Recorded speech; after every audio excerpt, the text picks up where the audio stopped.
Apocalipsis, capítulo número 19, versículo número 7.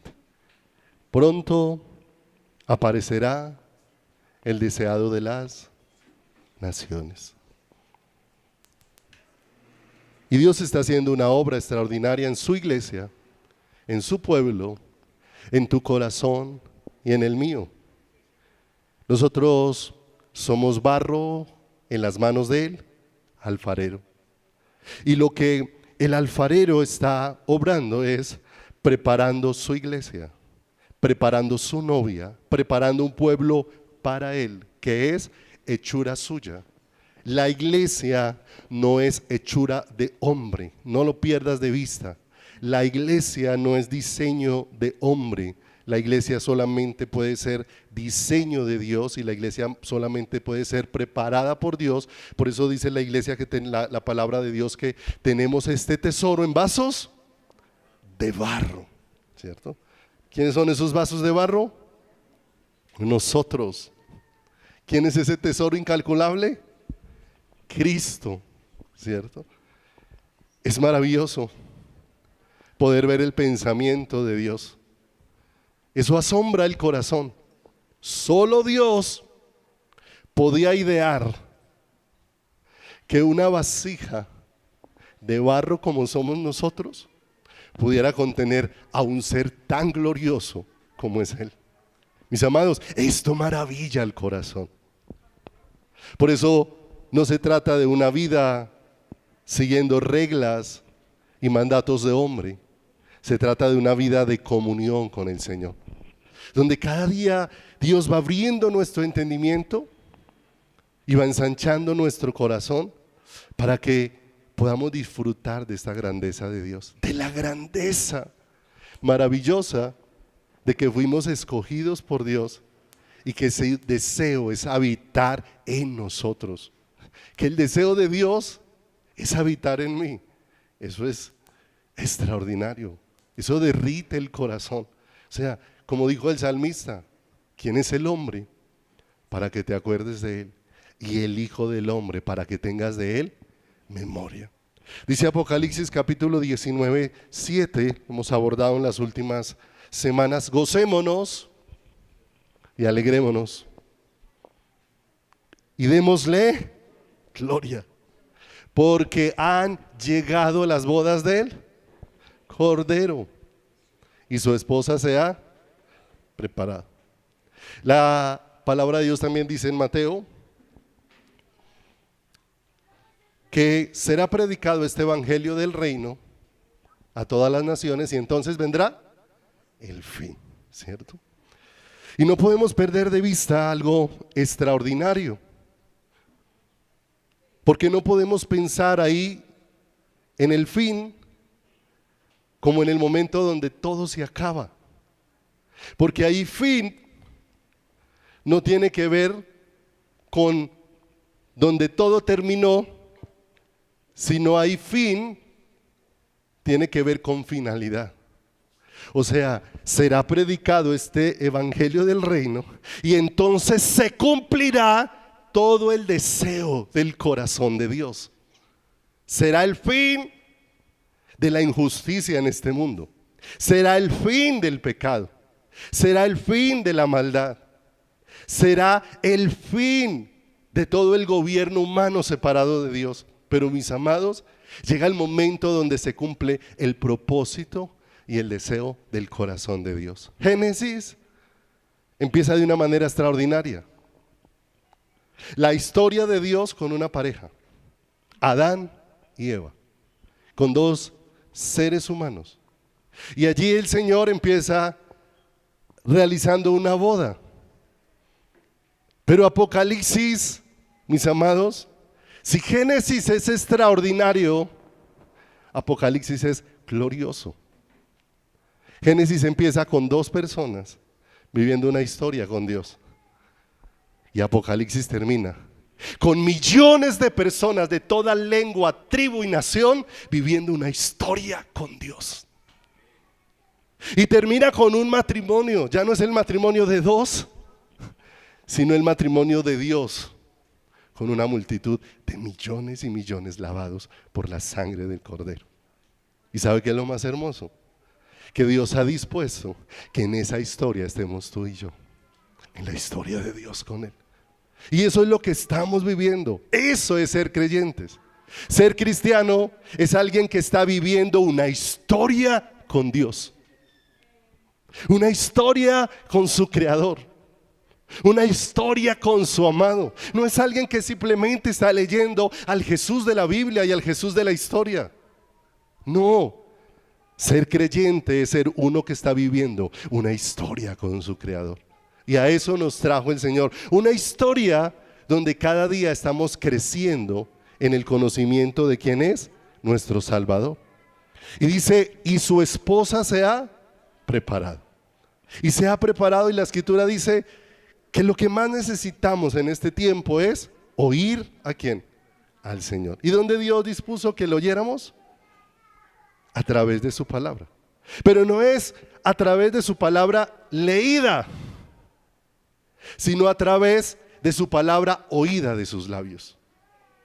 De la palabra que oímos del Señor y que Dios nos permite recibirla a través de lo que dejó ¿qué? Escrito. Porque a Dios le plació revelarnos quién es Él. Y le plació darse a conocer a cada uno de nosotros. Y le plació hacernos un pueblo cercano. Por eso tenemos la palabra profética más segura, la cual alumbra como una antorcha en lugar ¿qué? Y la palabra de Dios dice que hacemos bien cuando le prestamos ¿qué? Atención.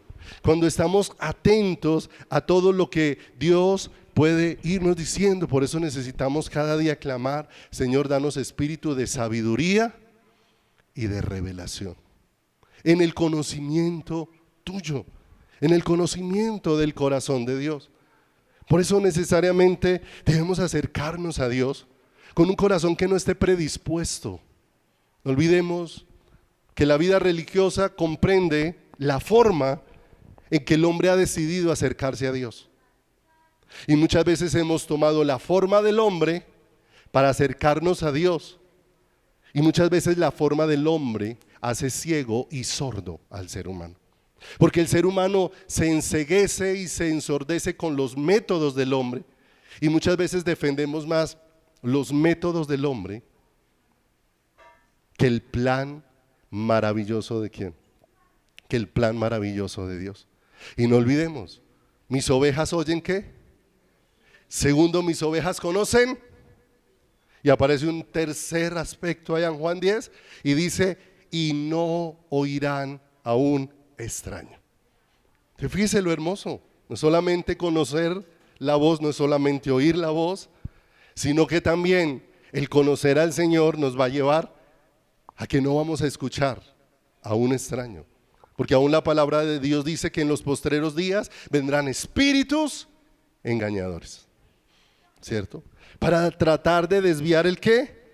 El corazón. Por eso necesitamos decirle: Señor, cada vez que tu palabra sea expuesta, permíteme recibir lo que tú has preparado para mi corazón. Permíteme recibir lo que tú tienes dispuesto para mi vida. Permíteme recibir el alimento con el que vas a saciar mi corazón. Porque estamos viviendo los últimos tiempos, serán tiempos de crisis y serán tiempos de dificultad, pero también vamos entendiendo por la palabra que eso es necesario, porque las crisis desnudan dónde está fundamentado el corazón. Las crisis desnudan dónde está puesto nuestro corazón. Las crisis desnudan dónde está puesta nuestra confianza, ¿cierto? Alguien decía que aún ahora con los acontecimientos de Israel, Dios ha desnudado muchos corazones. Y ha desnudado muchos corazones porque muchos empezaron a encontrar una filiación con Israel que antes no tenían. Y empezaron a sentir un deseo de clamar por esta nación, y Dios les permitió sentir y experimentar una misericordia que antes no habían sentido. ¿En dónde? Pero fíjese que la misma situación ha despertado en otros odios. Y hay otros que se han levantado con odio a través de esta situación hacia Israel, ¿cierto? La misma situación desnudó dos direcciones que diferentes, porque las crisis siempre desnudarán ¿qué? Nuestro corazón. Y lo más hermoso es cuando somos desnudados para ser vestidos de Dios. Cuando somos desnudados como el Señor lo hizo en el huerto del Edén. Adán y Eva se escondieron y cuando el Señor les hizo salir de donde se habían escondido, donde se habían vestido de hojas, el Señor les desnudó de aquello que se habían vestido y tuvo que desnudarlos para poderlos ¿qué? Para poderlos vestir.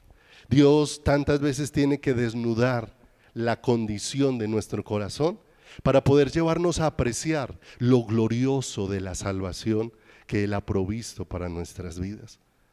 He encontrado que entre más escudriño la palabra no me veo mejor, entre más escudriño la palabra me veo peor. Pero entre más veo cuál es la realidad de mi corazón, más precioso se vuelve Jesús para mi corazón. Porque cada vez digo, Señor, tan gloriosa tu salvación. Y eso no es una excusa para que nosotros sigamos haciendo lo malo.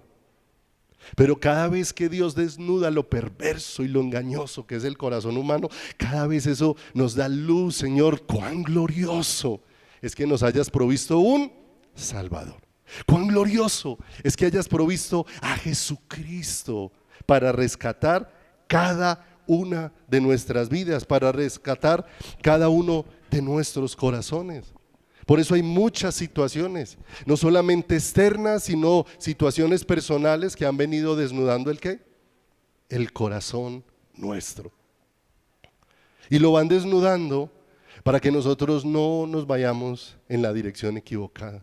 Nosotros no podemos estar esperando al Señor confiando en nosotros mismos, ni confiando en lo que nosotros hacemos. La única forma de esperar es conociendo cada día más lo que Él ha hecho, teniendo cada vez más claro cómo Él nos ha mostrado su favor. Amados, el favor de Dios es tan grande y tan extraordinario. Esta semana lo pude entender con más claridad, porque mis amados, si el favor de Dios no hubiese venido primero sobre nuestras vidas, no hubiese venido arrepentimiento. El favor de Dios no vino por el arrepentimiento fue por el favor de Dios. Eso dice la Escritura en Romanos, que su benignidad nos conduce al arrepentimiento. Primero fue el favor de Dios, y ese favor de Dios, cuando nos empezó a ser mostrado, a ser revelado, a alumbrar nuestro corazón, ese favor empezó a conducirnos a caer postrados delante de ¿quién? Postrados delante del Señor. Primero fue su favor, ¿cierto? Nosotros muchas veces no favorecemos a alguien hasta que no muestre, no dé evidencias, no dé luz de un cambio, ¿cierto? No damos oportunidades a una persona así. Con Dios fue diferente, no había ni un solo cambio en nosotros y Dios ya nos había dado la oportunidad. Por medio de Jesucristo, por medio de su gracia, por medio de su misericordia maravillosa. Pero ¿qué debemos hacer la iglesia esperando al Señor? Terminamos la semana pasada viendo que necesitamos perseverar, ¿cierto? Que necesitamos perseverar, y perseverar no significa tirar aguante. Perseverar significa estar avanzando. Perseverar significa proseguir. Perseverar significa continuar creciendo, ¿cierto? Hasta que el Señor ¿qué? Venga por nosotros.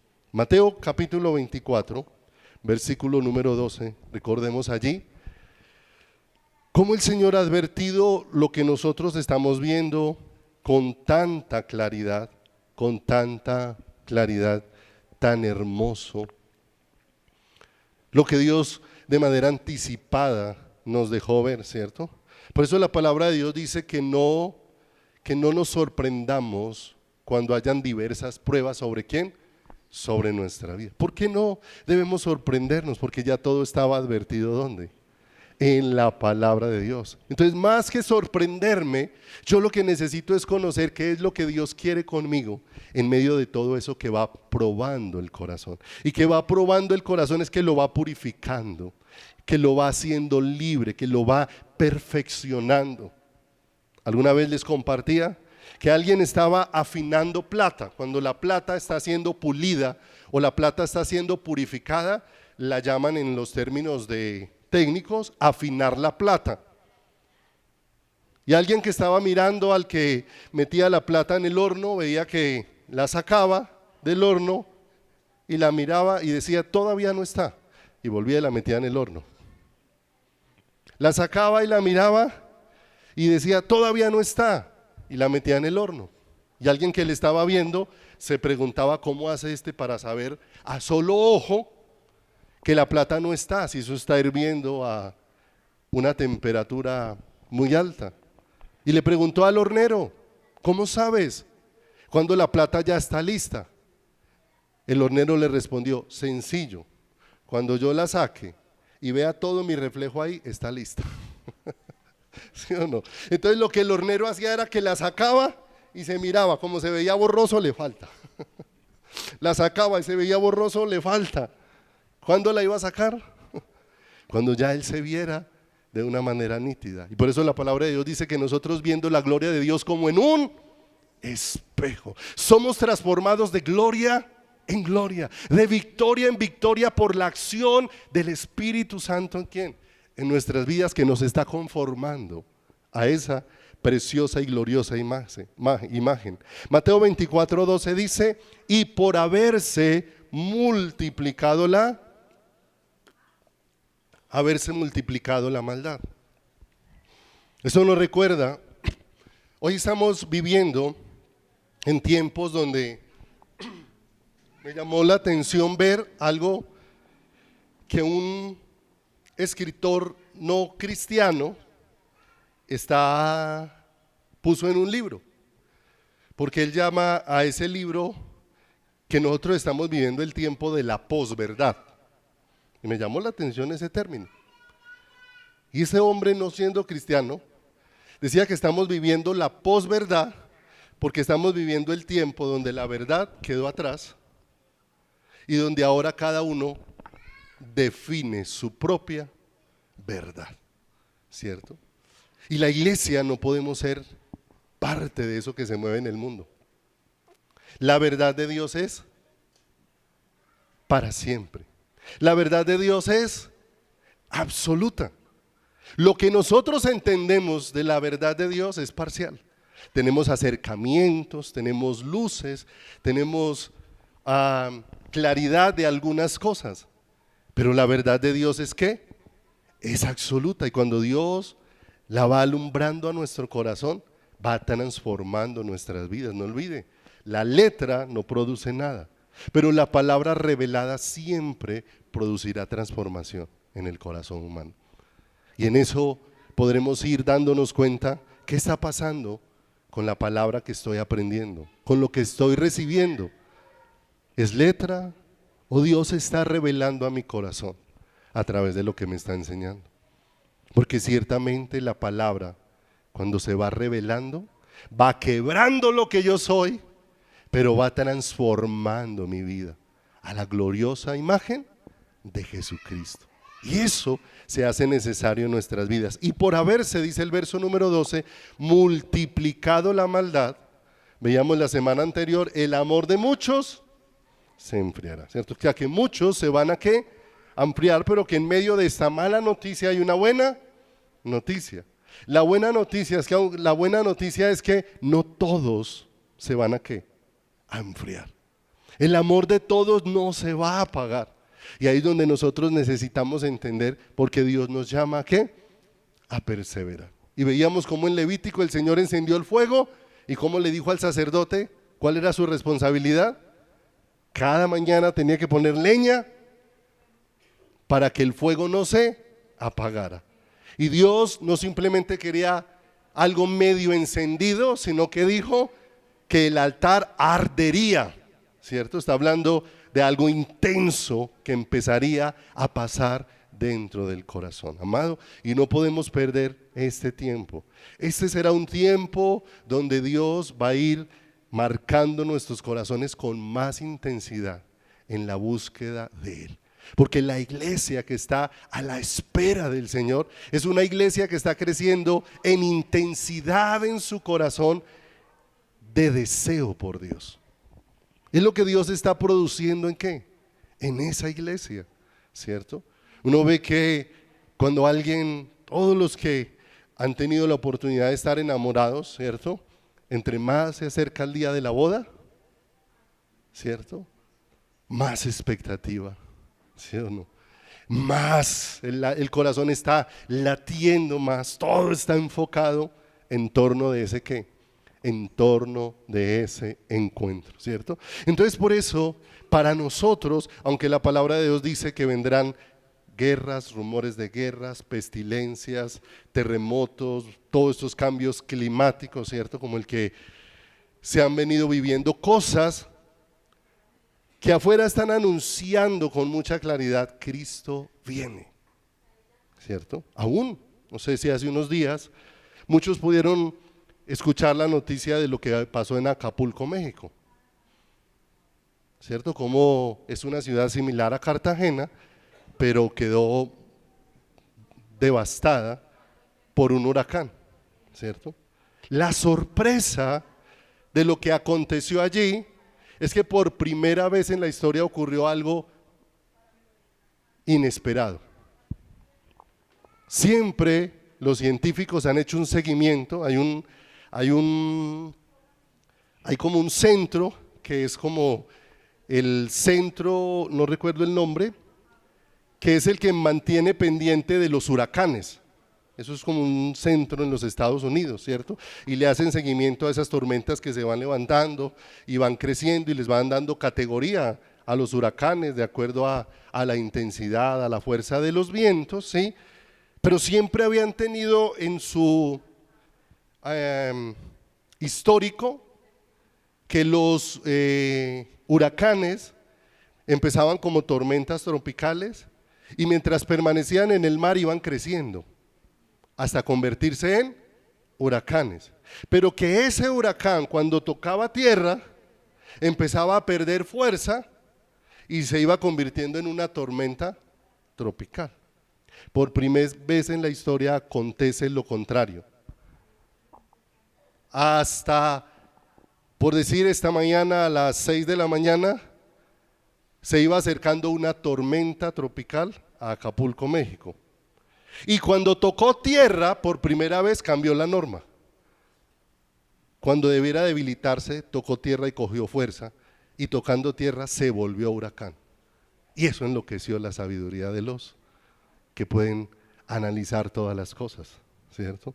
Todo se está saliendo de los pronósticos, todo se está saliendo del control, todo se está saliendo de lo que el hombre puede esperar, porque ciertamente el único que tiene el control de todas las cosas es ¿quién? Es Dios, única y exclusivamente es el Señor. Pero aún en medio de todo eso Dios quiere que le conozcamos y no está esperando que nuestro corazón se esté apagando, sino que nuestro corazón antes cada día está siendo encendido por el Señor. Porque aunque afuera pasa todo eso, nosotros estamos a la expectativa de lo glorioso que viene. La palabra de Dios dice que eso apenas sería el comienzo, apenas serían el inicio de los dolores ¿de qué? De los dolores de parto. Y nosotros, mis amados, como iglesia, necesitamos soportar los dolores de parto, pero viviendo en el fuego del amor del Señor, en el fuego del primer amor. En el fuego del primer amor. Porque cuando la mujer empieza a tener las primeras contracciones que le anuncian, ¿cierto? Que ya ahora sí está cercano el momento, está a horas, ¿cierto? Hay mujeres que desde que le empezó la primer contracción, pues han tenido lapsos largos, han llegado a tener hasta 3 días después, hasta el momento en que dieron ¿a quién? A luz. Hay mujeres que empezaron su primera contracción y a la hora ya habían dado ¿a quién? Ya habían dado a luz, ¿cierto? Y la mujer, miren mis amados, la mujer, aunque para ella es muy difícil y nosotros como hombres no alcanzamos a entender, pero Dios la preparó para eso, no alcanzamos a entender cómo son los dolores de parto en una mujer. No lo alcanzamos a entender. Sí entendemos que Dios preparó a la mujer para esos dolores. Y la preparó de manera que todo su cuerpo se está dilatando, de manera que aunque los dolores están haciendo intensos, su cuerpo está preparado para soportar esos dolores, porque ella sabe que viene en camino. Sabe que el fin de esos dolores es el nacimiento, ¿cierto? Y mis amados, aunque vienen momentos difíciles sobre la tierra, Dios está preparando la iglesia para pasar los momentos de los dolores. Porque la iglesia sabe que si empezaron los dolores de parto, pronto va a haber nacimiento. Pronto aparecerá el deseado de las naciones. Y así como Dios preparó a la mujer para los dolores de parto, así Dios prepara a la iglesia para todo lo que ella va a vivir antes de que Él venga por quién. Antes de que Él venga por ella. ¿Y dónde nos va a preparar? Dice el versículo siguiente, verso número 13. Mas el que persevere hasta el fin, este será ¿qué? Será salvo. Mire lo hermoso. El corazón encendido estará dispuesto ¿a qué? A perseverar. No olvidemos, el amor no se apaga y lo podemos ver aún en la realidad del amor de una madre por su hijo, ¿cierto?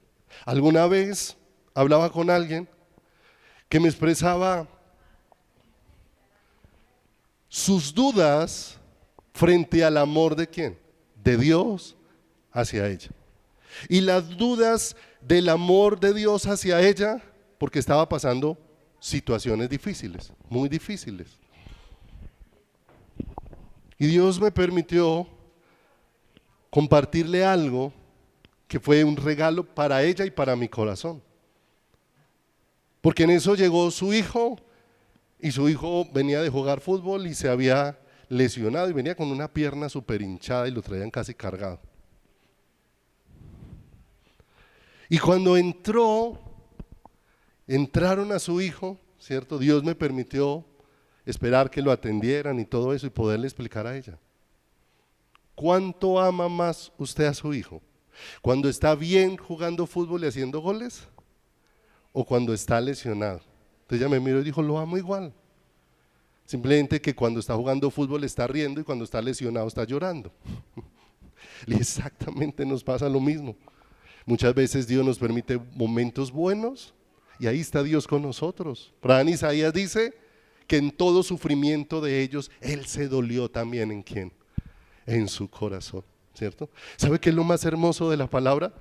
Que Dios jamás ha engañado a nadie, ni le ha prometido algo que no haya cumplido. Dios jamás prometió en la palabra evitarnos momentos difíciles, pero sí prometió en la palabra estar en todos los momentos difíciles para sostener nuestras vidas.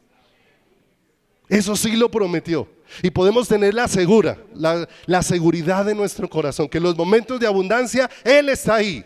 Y en los momentos de escasez, Él está ahí para sostenernos. En los momentos de salud, Él está ahí. Pero en los momentos donde se manifiesta toda la fragilidad que tiene este cuerpo, que se manifiesta de un momento a otro. ¿Cuántas veces nos ha cambiado la salud en un abrir y cerrar de ojos? Pero ahí ha estado con nosotros. Él dijo a través del profeta que si pasábamos por las aguas, en ellas no nos ahogaríamos. Y si pasábamos por el fuego, ese fuego no nos quemaría. Y mire lo hermoso, eso lo vemos también dibujado de manera real en la palabra. Aquel Sadrach, Mesach y Abednego fueron echados al horno de fuego. Los que los tiraron se quemaron.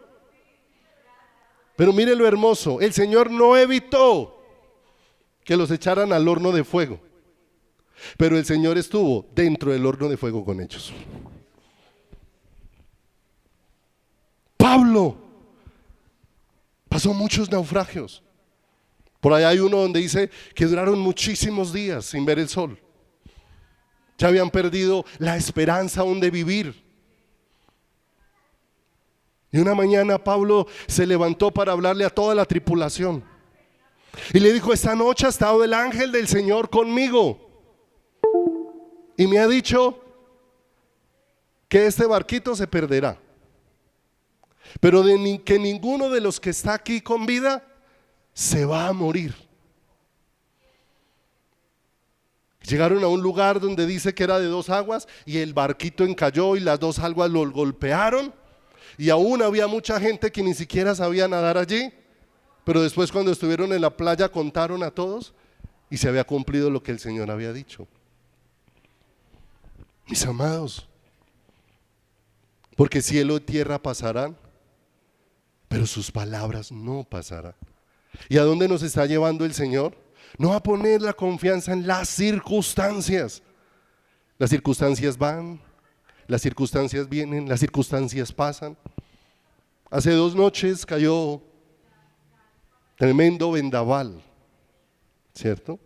Diagnosticaron sobre Manizales, una ciudad tan montañosa, vientos huracanados que estaban levantando los techos y todo eso. ¿Sí o no? Todo ese acontecer que hay en medio de nosotros, pero no podemos obviar dónde está nuestra confianza. ¿En quién? En el Señor. Mas el que persevere hasta el fin, este será ¿qué? Será salvo. Lo contrario a perseverar es desistir, renunciar, ceder, no estar listo. Y Dios no quiere que estemos descuidados. No olvidemos que el deseo de Dios al mostrarnos el futuro es llevarnos a tomar acciones presentes. Lo veíamos la semana anterior. Las 10 mujeres vírgenes o las 10 vírgenes estaban llegando o estaban esperando al esposo. La llegada del esposo. La llegada del esposo era un acto futuro. Pero ¿qué tenían que hacer respecto a ese acto futuro? Trabajar en su presente. ¿Cuál era su presente? Las sensatas tomaron aceite para sus, pero las insensatas no se prepararon. Y cuando llegó el momento de que vino el novio, de que llegó el esposo, las insensatas no tenían lámpara, no tenían aceite en sus lámparas, no se habían ¿qué? Preparado. Dios nos permite ver lo que va a pasar en el futuro, pero para llevarnos a tomar acciones en el presente. Acciones guiados por Él, acciones dirigidos por su Espíritu y por su presencia. Entonces, ¿en qué necesitamos perseverar? Vayamos entonces a Hechos 2:42 y continuamos allí donde íbamos. Hechos capítulo 2, verso 42. Pero se hace necesario ahondar en esto, mis amados.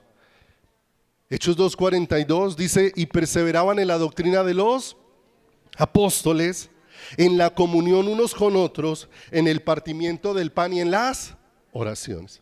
Y no olvidemos que los últimos tiempos, ¿cuándo comenzaron? Con la ascensión de Cristo, cuando lo vieron irse y aquellos ángeles aparecieron diciendo: así como le viste irse en las nubes, así en las nubes le veréis regresar. Empezaron los últimos tiempos con la venida del Espíritu Santo en el día de Pentecostés, ¿cierto? Y desde allá hasta nuestros días son los últimos tiempos, que tal vez nosotros estamos viviendo ya las últimas horas de los últimos tiempos, ¿cierto? Pero desde allá Dios nos dejó instrucciones para que en el tiempo en que nos correspondiera vivir, nosotros tuviéramos de parte de Dios la dirección para saber cómo estar firmes y para saber cómo estar perseverando y creciendo en el Señor todos los días de nuestra vida. Porque Dios no nos dejó simplemente para que esperemos que pase el tiempo. La Escritura dice: aprovechando bien el tiempo, porque los días son malos. Hechos 2:42 dice: entonces perseveraban en la doctrina de los apóstoles, en la comunión unos con otros, en el partimiento del pan y en las oraciones, ¿cierto? Y aquí vemos de una manera especial pilares dejados por Dios para saber cómo perseverar. Cada uno de esos perseveraban en la doctrina, perseveraban en la comunión, perseveraban en el partimiento del pan, perseveraban en las oraciones, ¿cierto? Empezamos a ver que ese perseverar en la doctrina de los apóstoles es perseverar en el Evangelio, ¿sí? Y en el Evangelio empezamos a ver tres partes importantes que no podemos pasar por alto en él: la salvación, el discipulado y Maranata, que significa ven, Señor. Estar a la espera ¿de quién? A la espera de la venida del Señor Jesucristo. Hoy al final vamos a estar participando de la Santa Cena. Y lo más hermoso es que cuando el Señor instituyó la Santa Cena, ¿cierto? Para que todas las veces que la celebráramos, la muerte del Señor anunciáramos, ¿cierto? Pero no solamente la cena nos habla de la muerte del Señor, sino que la cena también nos habla de la venida del Señor. Y mire lo hermoso, ¿qué nos recuerda la Santa Cena? Nos recuerda tanto el origen nuestro como el destino. Nos recuerda de dónde fuimos hechos hijos por la obra de Cristo en la cruz de ¿quién? Del Calvario. Pero eso también nos recuerda cuál es el destino ¿qué? El destino nuestro, ¿cierto? O sea que nos habla en dos direcciones. Si miramos hacia atrás, nos habla de lo que Dios hizo. Y si miramos hacia adelante, nos habla de lo que nos espera por causa de lo que Dios hizo. Tan hermoso. Entonces ya no es un simple comer pan y tomar la copa. Es poder mirar hacia atrás y saber lo que Dios ha hecho en nuestro favor. Lo que Dios ha hecho en nuestro favor, porque no podemos seguir centrados, mis amados, simplemente en los problemas de la cotidianidad, que se han vuelto un gran distractor para nuestro corazón. Estamos ahí encerrados con las cosas que nos pasan a diario y encerrado con eso hemos perdido de vista el Evangelio. Hoy hablamos más de las necesidades que de Cristo. Estamos más enfocados en que no tengo, en un mundo que todos los días me genera necesidades de lo que no ¿qué? De lo que no necesito. Me genera dependencia de una cantidad de ¿qué? Me genera dependencia de una cantidad de cosas. Nos hemos vuelto dependientes de una cantidad de cosas, que hay cosas que nos parece que si nos las quitaran, sería como una locura vivir sin ¿qué? Como una locura vivir sin ella, ¿sí o no? ¿Qué pasaría? Solo es un ¿qué pasaría? ¿Sí o no? Si no hubieran celulares por los próximos 5 años. Solo es un ¿qué pasaría? ¿Sí o no? Muchos ya no tendrían en qué ocupar su tiempo. Muchos se sentirían desubicados, se sentirían perdidos, ¿cierto? Y nos damos cuenta que nos volvemos dependientes, ¿cierto? El sistema genera dependencia para que nosotros tengamos con qué estar ocupados, de manera que dejemos de tener los ojos puestos ¿en quién? En Jesús, el autor y consumador de la fe. Y necesitamos entender que nuestra vida tiene que ser cristocéntrica. Todo gira en torno a quién es Cristo, y todo el anhelo de nuestro corazón es que la vida de Cristo esté dentro de cada uno de nosotros. Cualquier cosa que en la iglesia no apunte a Cristo nos desvía del camino. Todo lo que en la iglesia no nos lleve a los pies de Cristo nos desvía ¿de dónde? Del camino. Nos desvía del camino. Por eso no necesitamos que se nos hable a los ídolos del corazón. Necesitamos al contrario, que Dios derribe los ídolos de nuestro corazón. Que Dios derribe las cosas que amamos y a las que nos entregamos con mucha ¿qué? Con mucha facilidad. Porque la salvación, mis amados, no es que Dios resuelva mis problemas, porque eso se ha vuelto en la vida cristiana. La hemos rebajado a simplemente que Dios resuelva ¿qué? Mis problemas. Pero la salvación es más que eso, mis amados. La salvación es que Dios me salvó de mí mismo para incluirme en su plan. Y por eso Dios tiene que tratar conmigo, ¿cierto? Esta mañana hablaba con una hermanita al comienzo de la reunión, ¿cierto? Y estábamos hablando de algunas situaciones difíciles. Y le decía a la hermanita, vea, el mayor problema con el que Dios tiene que lidiar con nosotros no es con nuestros problemas. Para Dios no es una carga quitarnos nuestras cargas. Con lo que Dios tiene que luchar más es con que yo se las entregue, ¿cierto? Porque el problema es que yo no se las quiero entregar. El problema es que yo no quiero soltar mi vida en las manos de Dios. El problema es que yo no quiero que las cosas se den en el tiempo de Dios. El problema es que yo no quiero que la voluntad de Dios sea lo que se haga en mi vida. Y como no quiero eso, entonces sigo con todo el peso encima, ¿cierto? ¿Y cuándo vamos a tener libertad? Cuando nos soltemos en las manos del Señor, ¿cierto? Pero Dios va haciendo procesos, ¿cierto? No es la obra del hombre. Pero en los procesos sí podemos ir, ¿qué? Sí podemos ir aprendiendo. Porque por ahí alguien decía, cosas que no aprendemos, lección que tendremos que repetir, ¿cierto? Lección que tenemos que repetir. Se hace necesario que aprender de la mano de Dios. Se hace necesario crecer en nuestro caminar. ¿Con quién?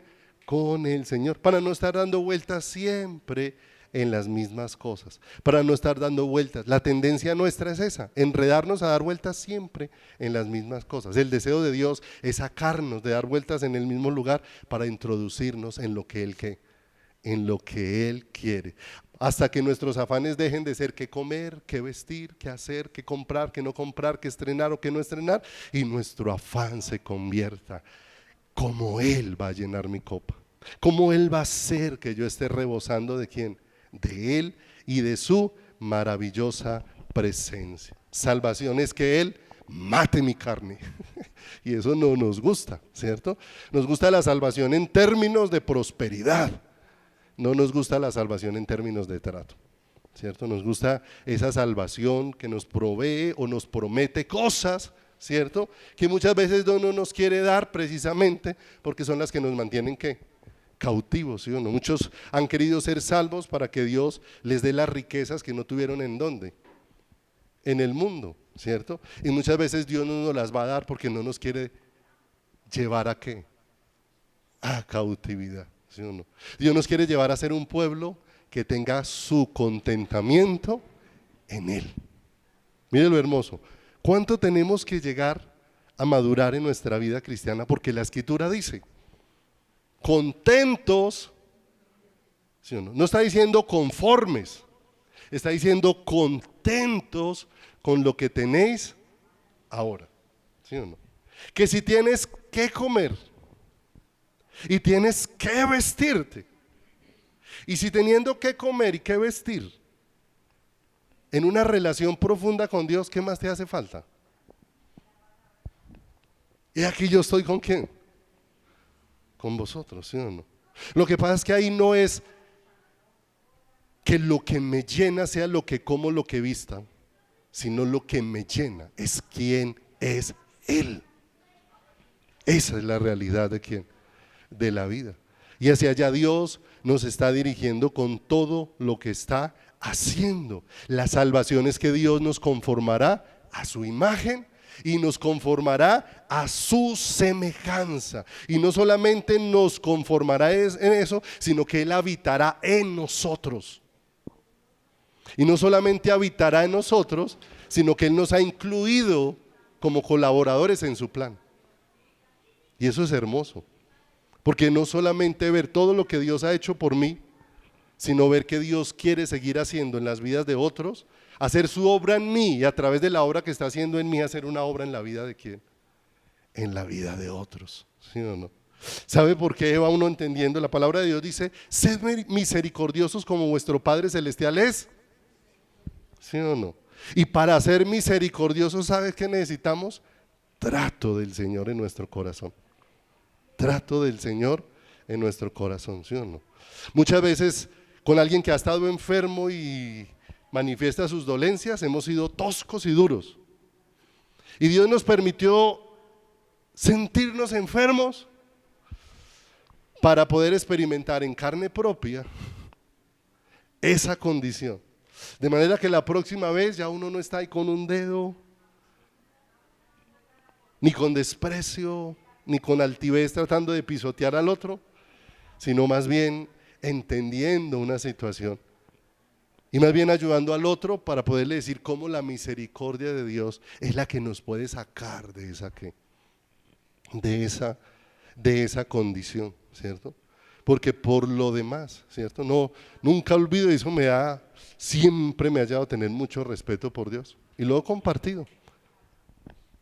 Para algunos hermanos lo han escuchado y otros no, ¿cierto? De aquella mujer que enseñaba en una iglesia y Dios le había dado mucha sabiduría, ¿cierto? Aquí en Manizales, y hablaba cosas muy bonitas de Dios. Pero un día le dio un aneurisma, ¿sí? Y cuando se visitó en la clínica, aquella damita que en algún momento habló con tanta sabiduría, en la clínica le estaban enseñando otra vez las vocales. Esta es la A, esta es la E, esta es la I. Le estaban enseñando a comer, ¿cierto? Y todo eso nos lleva a entender, mis amados, no hay de qué vanagloriarse. Hay mucho de qué caer de rodillas. Entre más Dios te dé, más póstrate delante del Señor. Porque eso no lo produces tú. Toda buena dádiva y todo buen don perfecto, toda habilidad, toda capacidad, toda destreza que tú y yo tengamos, mis amados, no la produjimos nosotros. La gracia de Dios nos la proveyó. La gracia de Dios nos la proveyó.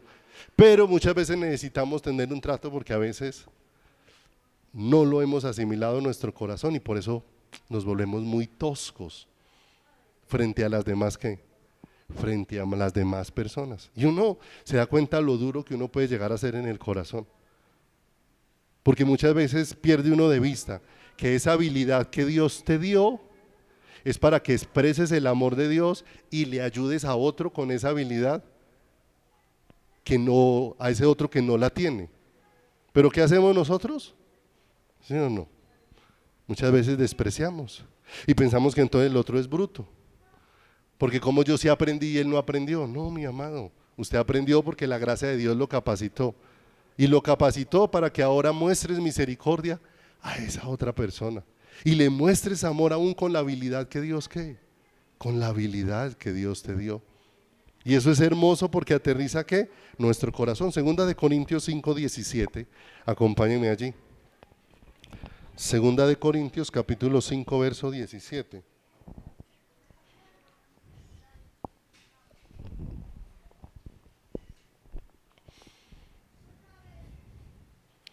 De modo que si alguno está en ¿quién?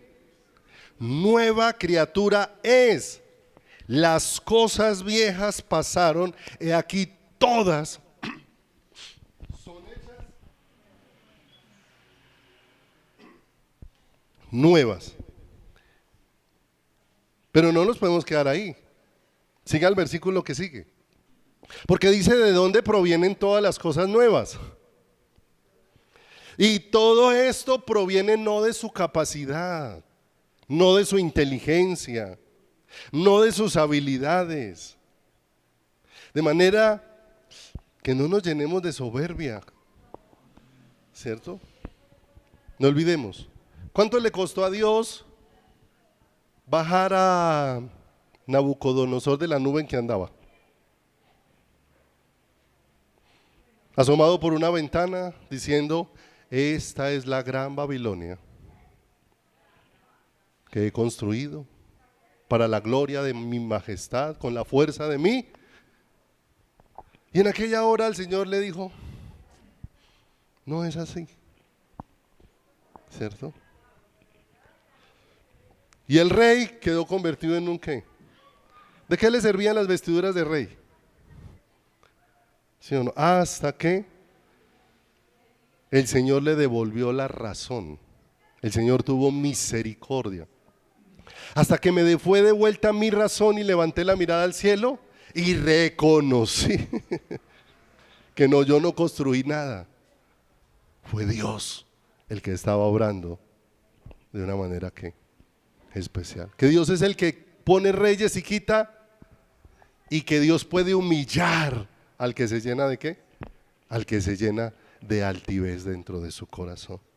Verso 18, y todo esto proviene de Dios, quien nos reconcilió consigo mismo por Cristo y nos dio el ministerio de la reconciliación. Mire lo que les decía ahora, no solamente Dios nos hizo partícipes de estar reconciliados con Él, sino que nos hizo partícipes de que anunciáramos a otros cómo Él hizo esa reconciliación, ¿cierto? Por ahí andaba rodando un videíto, ¿cierto? Bien particular, acerca de que el Papa dio una explicación.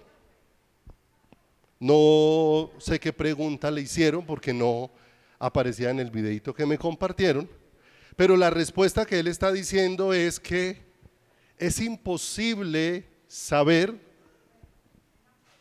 por qué Dios dejó morir a su hijo en la cruz del Calvario. Y él dice que ha estudiado, que tiene filosofías y todo eso, pero que es imposible saber por qué Dios entregó a su hijo en la cruz del ¿qué? Del Calvario. Lo pueden buscar por internet y ahí les sale, porque eso lo están corriendo por todos lados, lo pueden buscar.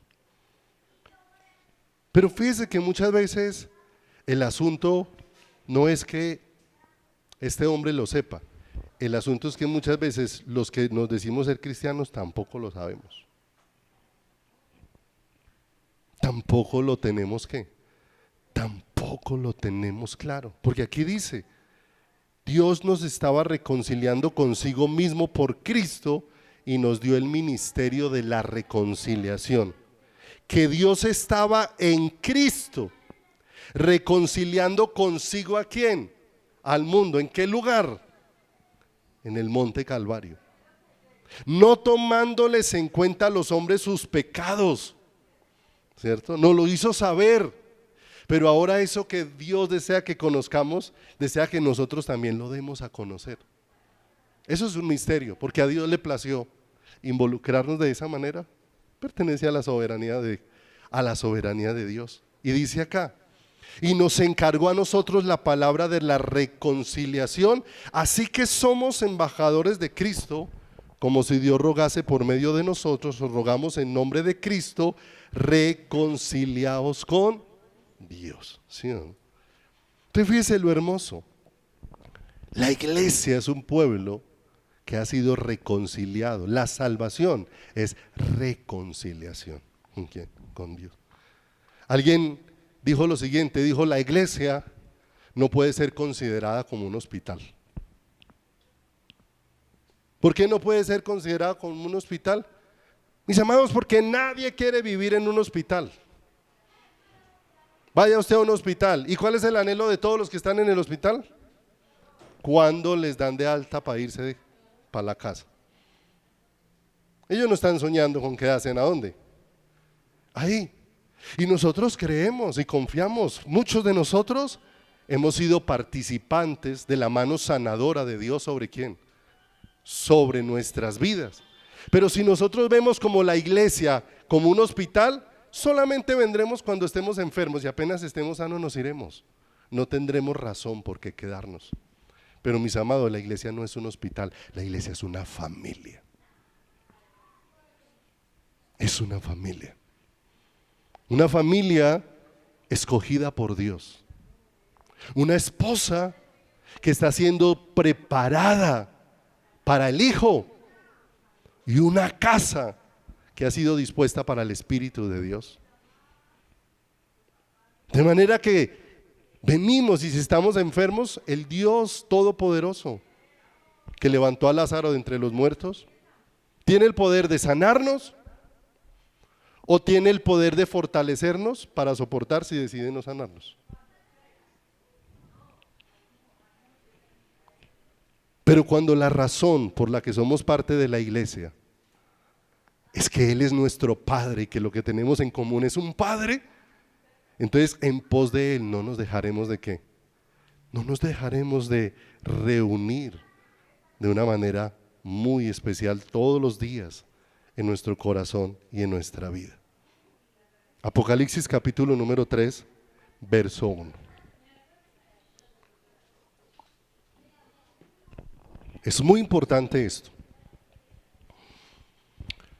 porque eso va más allá, la salvación va más allá de asistir a una congregación, va más allá de ser parte de un grupo de creyentes. que como consecuencia de la salvación participe con un grupo de creyentes, que como consecuencia de la salvación me reúna en un lugar para aprender y crecer en la palabra de Dios, es diferente, ¿cierto? Como consecuencia. En Apocalipsis capítulo número 3, versículo número 1, ¿cierto? El Señor nos habló a través de la iglesia de la Odisea, que habla del gobierno, ¿qué? Humano. Del que no es ni frío ni caliente, sino que se quedó en la peor condición, tibieza. Pero ahora el Señor habla a otra iglesia, ¿cierto? A otra iglesia, a la iglesia de Sardis. Y de una manera muy especial, escribe verso 1 al ángel de la iglesia en Sardis, el que tiene los 7 espíritus de Dios y las 7 estrellas, dice esto: yo conozco tus obras, que tienes nombre de que vives. La Odisea, la iglesia con tibieza; Sardis, la iglesia muerta.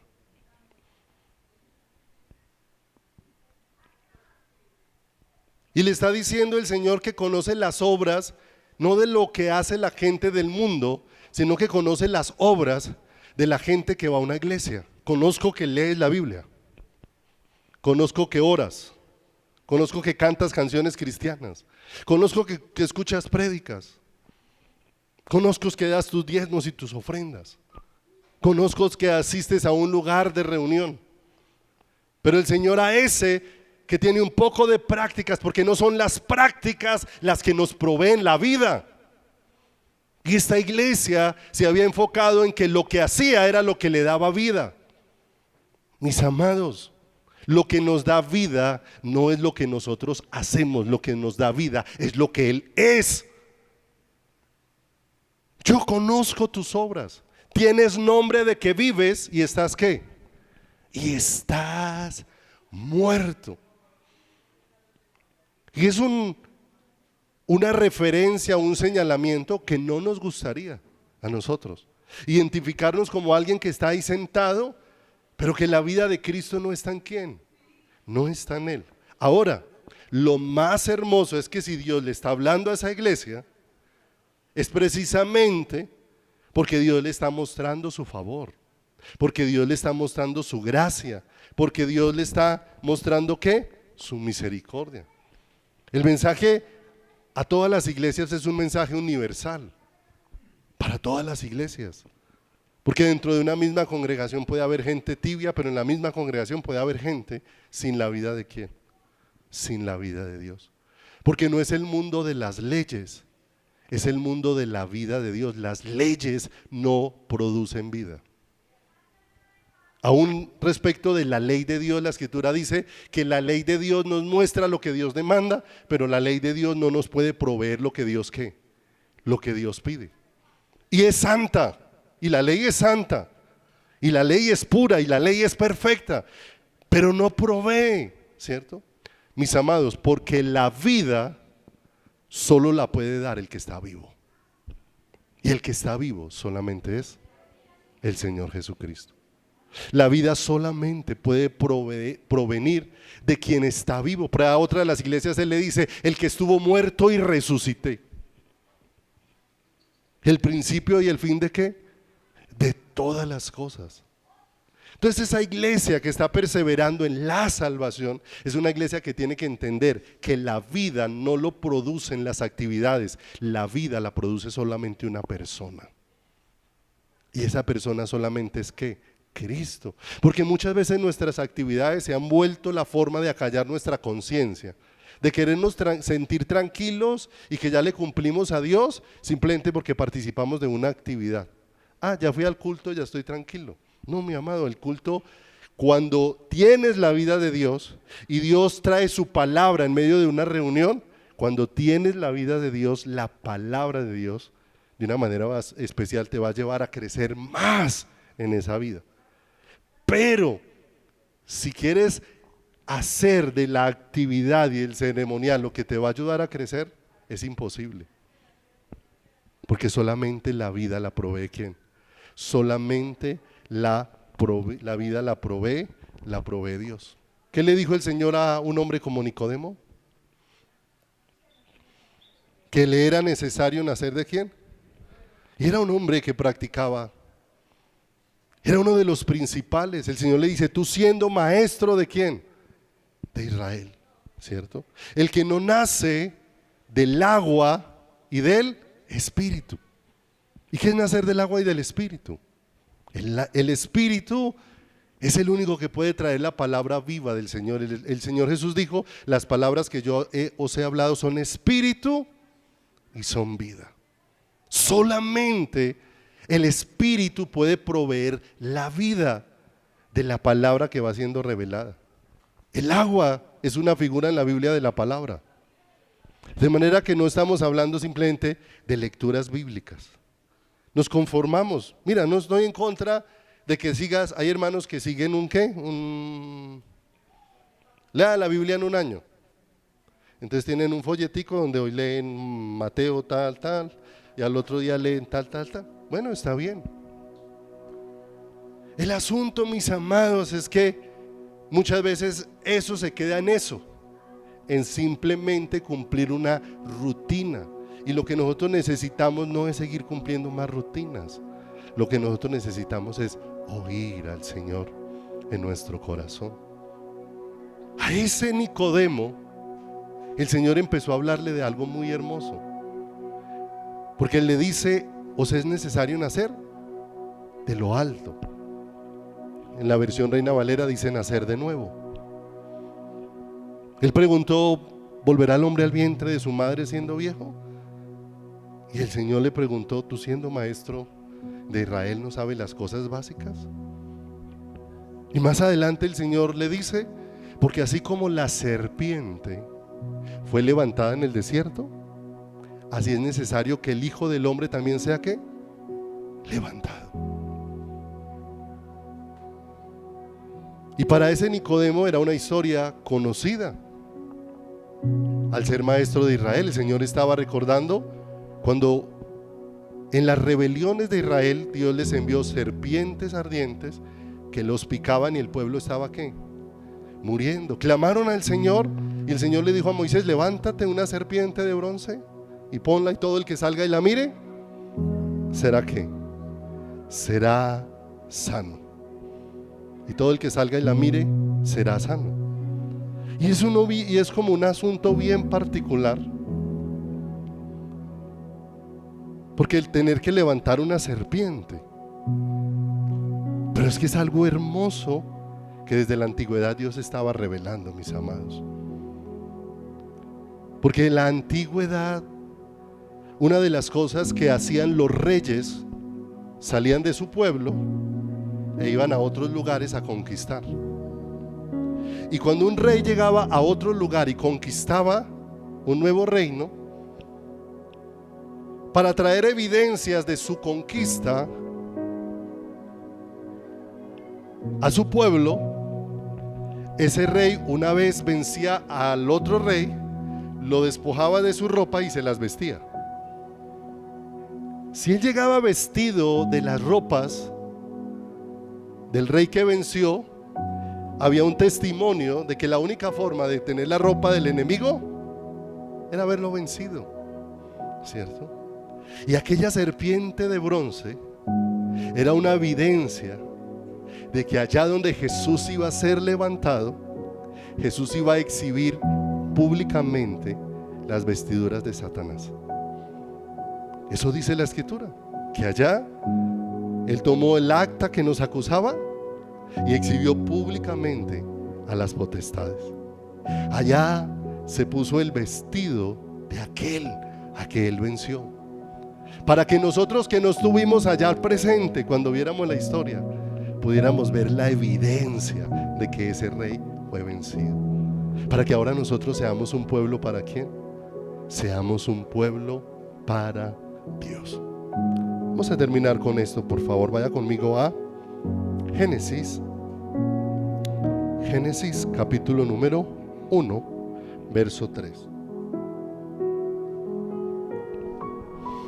Porque en la salvación, mis amados, Dios está restaurando de una manera muy especial nuestras vidas y nuestros corazones, y las está restaurando por su palabra, que es poderosa, por su palabra que es extraordinaria, por su palabra que es incomparable, por su palabra que no deja de ser. Y dice Génesis capítulo número 1, verso número 3: y dijo Dios, sea la luz. ¿Y qué pasó? Y fue la luz.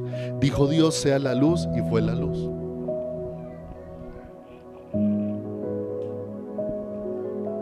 Vino la orden de Dios a la creación, y por la palabra de Dios todas las cosas en la creación empezaron a tomar ¿qué? Orden. Todas las cosas empezaron a funcionar de acuerdo a la palabra de Dios. Dios estableció todo lo que aún vemos hoy, cómo funciona. Estableció la lumbrera mayor y la menor para que marcase los días, para que marcase las estaciones de una manera especial, y como Dios lo estableció hasta el día de hoy. ¿Cómo? Así sucede. Bajo la orden de Dios todas las cosas empezaron ¿a qué? A funcionar. Dios dio su palabra, y bajo su palabra todo empezó ¿a qué? A funcionar. Juan 1, 1 y 2, si vamos un poquito más adelante, Juan 1, 1 y 2 dice la escritura: en el principio era el verbo, en el principio era la palabra, y el verbo era con Dios, y el verbo era Dios. Este era en el principio con Dios.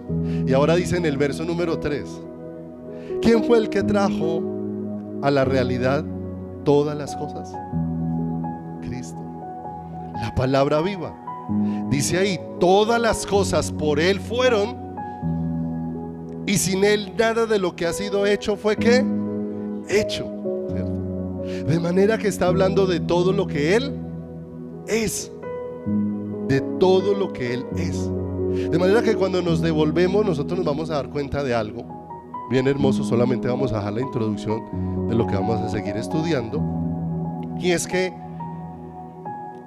allá en el principio lo primero que el Señor Jesús creó fue la habitación, y después puso en ese lugar los que allí habitan. Primero hizo el lugar, y después puso los que iban ¿a qué? A habitar en ese lugar.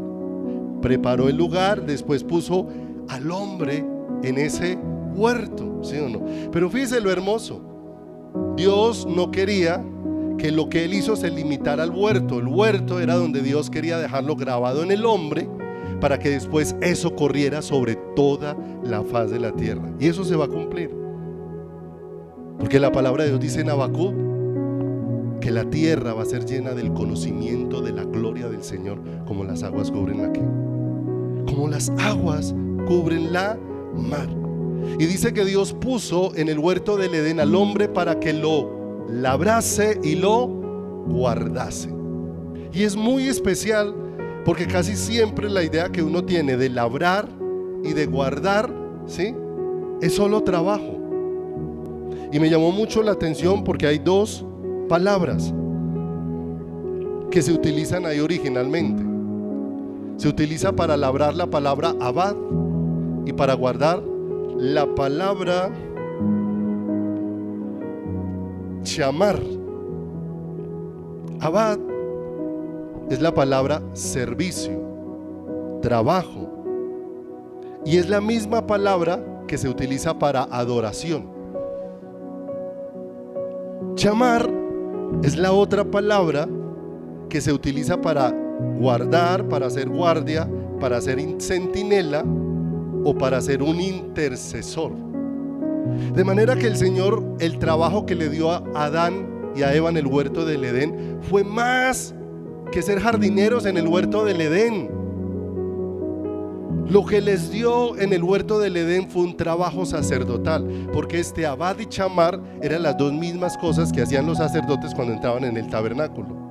Entraban al servicio de Dios y entraban para guardar en oración lo que Dios les había provisto de una manera muy especial.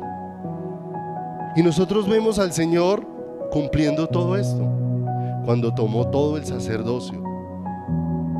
No solamente era cuidar el lugar, sino era cuidar el lugar de relación con Dios, el lugar de adoración con Dios, el lugar de comunión con Dios, y que a su vez era un lugar de intercesión, era un lugar de humillarse. Si busca en cualquier diccionario hebreo esas dos palabras, abad, así como suena, A, B larga, A, T, y chamad, va a encontrar que aparecen en Génesis y son las mismas palabras que se utilizan en el oficio del sacerdote, que tienen que ver con adoración y tienen que ver con intercesión, con comunión, ¿cierto?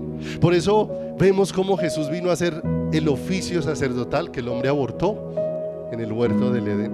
Vino como sacerdote a restaurar de una manera que muy especial, de manera que aquel que era la palabra en Génesis 1:3, la palabra manifestada en Juan 1:1, y si terminamos por hoy en Apocalipsis capítulo número 19,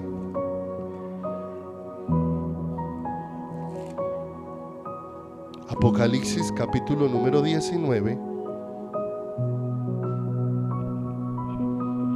versículo número 11. ¿Sí, no? ¿Con qué empezó la historia? Génesis 1:1. Y dijo Dios con la palabra. ¿Y quién era la palabra? ¿Con quién empezó la historia en Génesis? Con la palabra. ¿Y quién era la palabra? Jesús, el verbo de vida. Y ahora dice Apocalipsis, ¿con qué termina la historia? Con la realidad de esa palabra. 19:11 dice: entonces vi el cielo abierto, y aquí un caballo blanco, y el que lo montaba se llamaba Fiel y Verdadero, y con justicia juzga y pelea. Sus ojos eran como llama de fuego, y había en su cabeza muchas diademas, y tenía un nombre escrito que ninguno conocía sino él mismo. Estaba vestido de una ropa teñida de sangre, y su nombre es el Verbo de Dios. La historia empieza con él y la historia termina con él. Él es nuestro origen y él es nuestro destino. En él fuimos hechos y hacia él nos dirigimos. Y es hermoso poder saber en qué necesitamos perseverar. La salvación nos trae de regreso a nuestro origen y nos prepara para nuestro destino.